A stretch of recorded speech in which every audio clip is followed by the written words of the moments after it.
Hey everybody, I decided to make a video for us to do homework together today. So open up your notebook, label the top with the date, and then also with the lesson number, which is 2.2.4. We're going to start with problem 2-67. It says, look at the generic rectangle at right. Let's actually go ahead and draw that generic rectangle in our notebooks. Hopefully you have graph paper, so your lines are going to be even neater than mine are because you can follow those lines right in your graph paper. All right, now A asks us, what two numbers are being multiplied using this rectangle, and how can you tell? Let's start with the number 6. 6 is a product, but it doesn't tell me the factors that were used to make 6. I know 1 times 6 will make 6, as well as 2 times 3.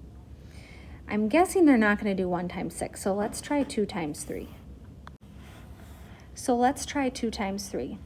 If I put 2 up here as one of my factors and 3 over here, let's see if this works.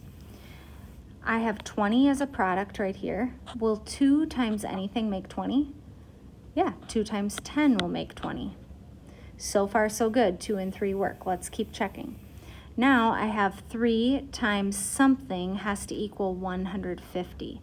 3 times what would equal 150? Well, 3 times 5 makes 15, and I need 1 additional 0. So that works. Let's just check to see if 5 times 10 will make, oh, I caught my mistake here. This should be 500 instead of 50. And 10 times 50 makes 500. So each of these factors on the outside work. Instead of writing how we can tell, we just did this together. So for A, we're going to write down what two numbers were being multiplied. So since one side length is 10 and 3, we have the factor 13, and the other side length is 50 and 2. So we're multiplying 13 times 52. Now let's go on to B. B says, write the product as a sum of the areas and find the answer. So a sum means an addition problem. So I'm going to add together all the products from my generic rectangle. So I have 500 plus 20 plus 150 plus 6. Take a second to add that up and find out what your product is.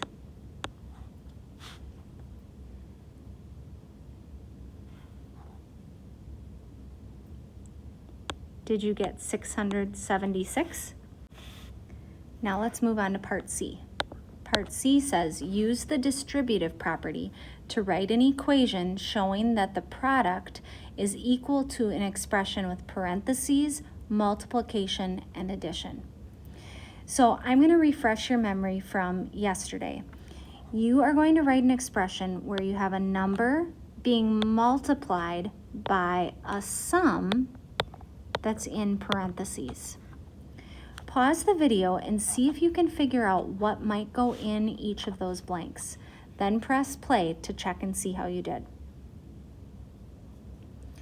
So there are a couple different answers that would be appropriate. One of them would be 10 and 3, which is 13, multiplied by 50 and also by 2.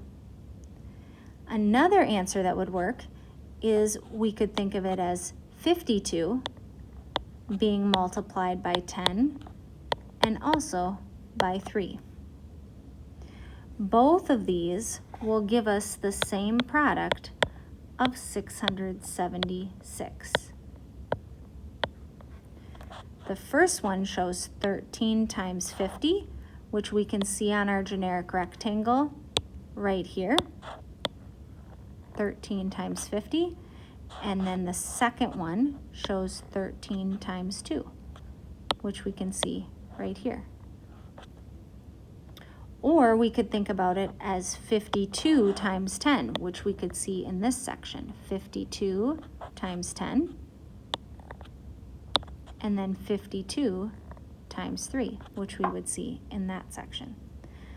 Both of these will give us our product of 676. typically when you're working on your own, I would encourage you to check your answers after each problem. Since we're working together today, we're going to check our answers all at the end. Let's go on to 68. 2-68 is one reason that I wanted to do the video together, because we have not done a lot of graphing yet.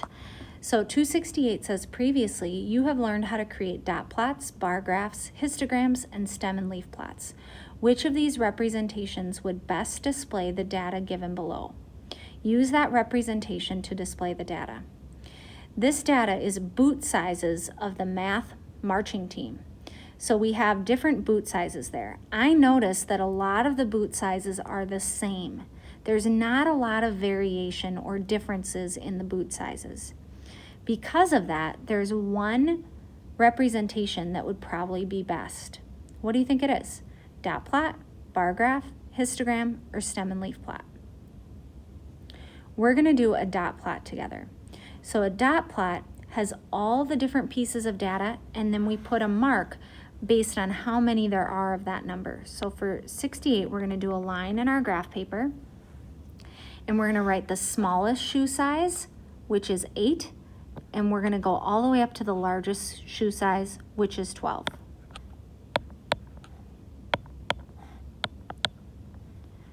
Now we need to count how many there are of each number and put a dot or an X above that number on our dot plot. Pause the video, give that a try, then press play to see how you did. All right, how does your dot plot compare to mine? I do think it's kind of funny. We call it a dot plot and I used X's, but you can also use dots.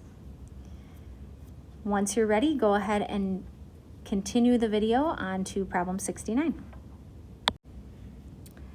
Now let's go to problem 269.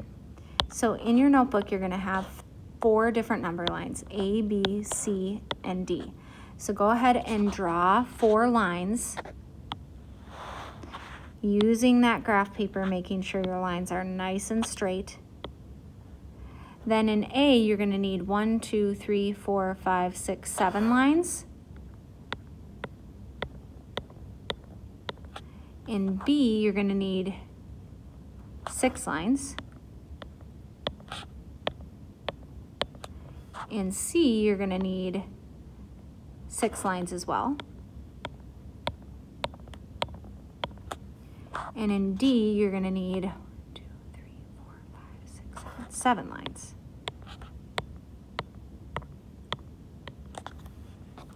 I'd like you to try A and B on your own, then press play to see how you did.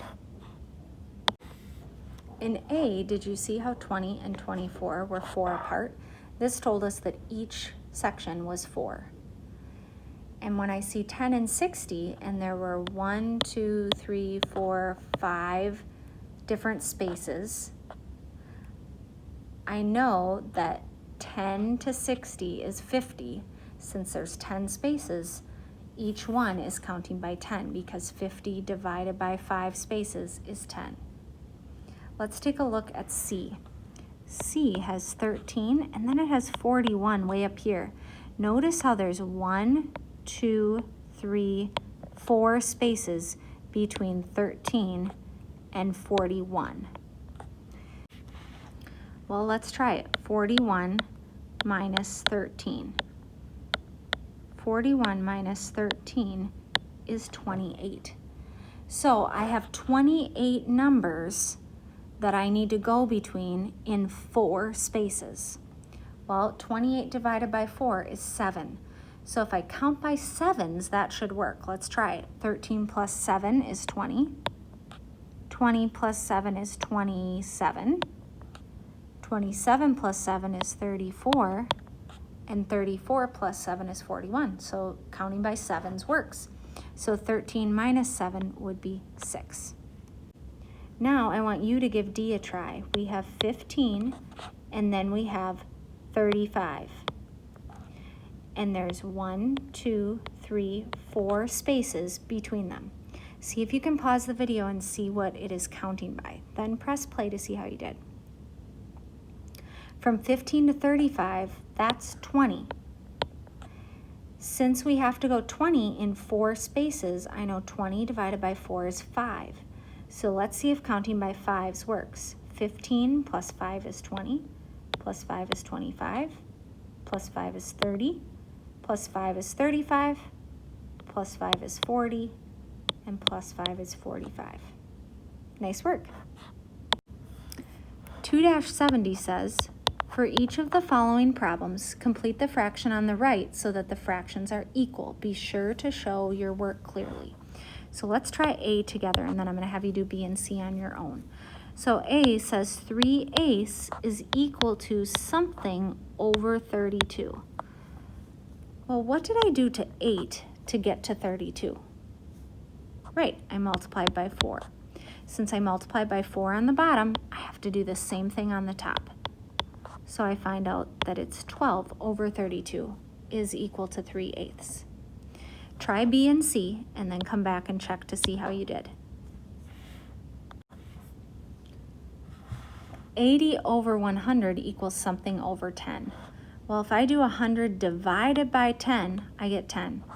So 80 divided by 10 would be 8. 1/2 equals something out of 250. Well, half of 250 is 125. So 125 out of 250 would be the same as 1 over 2. 2-71 is a checkpoint for adding and subtracting decimals. This is coming up on your test at the end of this week or the beginning of next week. So I want you to start right away by labeling this problem 2-71. And then we're going to do something a little bit different in that we're going to get the problems all ready before we actually solve them. So I want you to space these out nice and big on your notebook. So first I want you to pause the video and just write the problems down, lining up all the decimal points. Then press play to check and see how you set up your problems. How did you do setting up your problems? Did you line up all the decimal points? You should be able to trace your decimal points and have them directly lined up with each other. Notice that I placed zeros in some of the spaces where there were not any digits. This helps me make sure that all my numbers are lined up accurately. If you need to pause and do that, go ahead and do that now. All right, let's take a look at our first problem, which is A. We're going to go down and add each place value. Go ahead and pause the video, try that, then come back on and check to see how you did. Did you get 22 and 25 hundredths? Let's go on to part B. I'm going to start in my thousandths place. Here I have 0 minus 5. The biggest mistake kids make is they write a 5. Why can't we do that? Well, if I have 0, you can't take away 5 from it. So I have to go to the place next to it. Uh-oh, there's nothing to borrow there either. So I have to go next door. I'm going to take one of these tenths and I'm going to break it up. Every time I break one of these pieces up, it's going to break up into 10 pieces because of our place value system. But that still didn't help me over here. So now I need to take one more of those and break it up into 10. Now I can do 10 minus 5, which is 5. 9 minus 7, which is 2. Uh-oh, 1 minus 3. Can't do it. Pause the video, see if you can finish up this problem, then come back on and check to see how you did.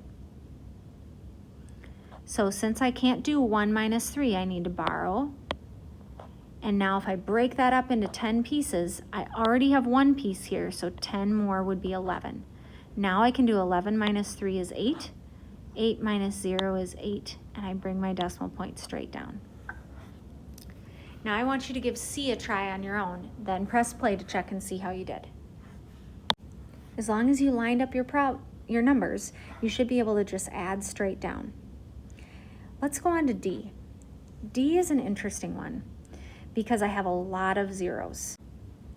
Before I even start this problem, I notice that I'm taking 90 wholes and I'm subtracting less than 1, which means I'm going to have close to 90 when I'm done, probably close to 89 because I'm subtracting something that's almost 1. So I'm going to keep that in mind to make sure that my answer is reasonable when I'm done. I'm going to start in the thousands place. I can't do 0 minus 3. So I borrow from next door, but there's nothing there either. All the way to the 9 I need to go so that I can borrow. If I take one of these 10s and I break it up into 10 ones, I would have 10 ones. But now I need to take one of those and break it up into 10 tenths. Still isn't good enough, so I need to take one of those tenths and break it up into 10 hundredths. Still not good enough. I need to take one of those hundredths and break it up into 10 thousandths. Now I'm set to subtract. Pause, give this a try, then press play to see how you did. Did you get the same thing as me? 89 and 97 thousandths? This seems like a reasonable answer. It makes sense. This is going to be coming up on your test on Friday, so if there were any of these problems that you struggled with, I would encourage you to go to office hours to get help from your teacher.